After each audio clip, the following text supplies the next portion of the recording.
Sir recommend చేసిన books లో మీ favourite books and మిమ్మల్ని ఎలా ట్రాన్స్ఫార్మ్ చేశాయి ఆ బుక్స్? మీరు ఎలా ఇంప్లిమెంట్ చేశారు అండ్ ఆ ట్రాన్స్ఫర్మేషన్ జర్నీ?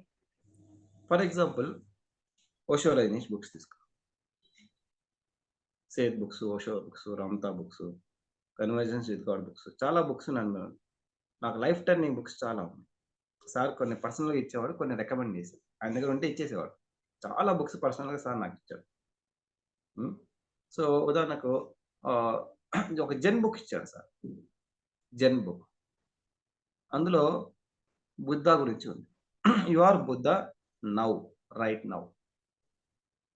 నువ్వు రేపు బుద్ధుడివి కావడం కాదు.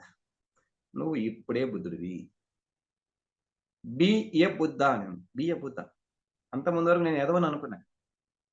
ఎదవని కాబట్టి నాకు బతికే అర్హత లేదనుకున్నా. Even if you are useless fellow, you are Buddha as you are. ఇప్పుడే, ఇక్కడే నువ్వు బుద్ధుడివి. సో, నువ్వు బుద్ధుడు ఆల్రెడీ అయిపోయావు. అయితే ఇప్పుడు ఏం చేస్తావు అది చెయ్యి. నేను బుద్ధుడిని అవ్వడం గాదు. బుద్ధుడిని అవ్వడం అనేది లేదు. బీ ఎ బుద్ధ అన్నాడు. Sir be a master. Be a master. Be a Buddha అనే కాన్సెప్ట్ నాకు 96 ఆ టైంలో అండర్‌స్టాండ్ అర్థమైంది. ఓహో!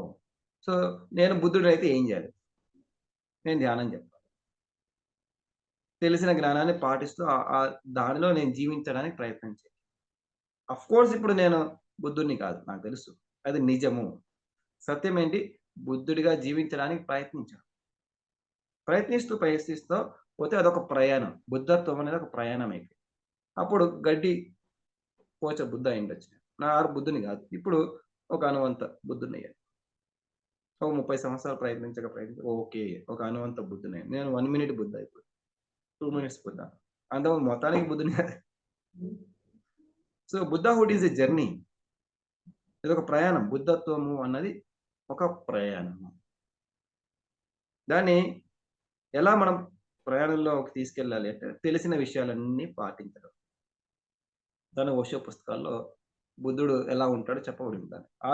బుద్ధుడి జీవిత చరిత్ర చదివితే మనకు ఎన్నో విషయాలు తెలుస్తాయి. అవి మన ఆలోచనల్లో, మన మాటల్లో, మన జీవితంలో తీసుకెళ్ళే కొద్దీ ఆ బుద్ధహుడ్, లెవెల్ ఆఫ్ బుద్ధహుడ్ అనేది పెరుగుతూ వచ్చింది.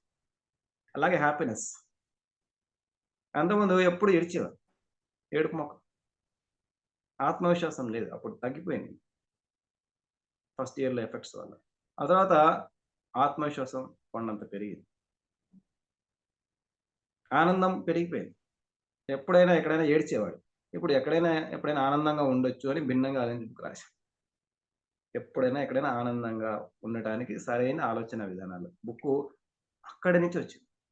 ఓషో రజనీష్ పుస్తకాలు ఇనీషియల్‌గా నేను ప్రాక్టీస్ చేయడం ద్వారా, నా పైన నేను అప్లై చేసుకోవడం ద్వారా, మొదట్లో బీటెక్ ఫస్ట్ ఇయర్‌లో నాకు నా మొఖం చూసి అందరూ ఎప్పుడు ఏడుస్తూ ఉంటావు, ఎప్పుడు ఏదో డల్‌గా ఉంటావు, ఎప్పుడు బాధపడుతూ ఉంటావు అనేవాళ్ళు.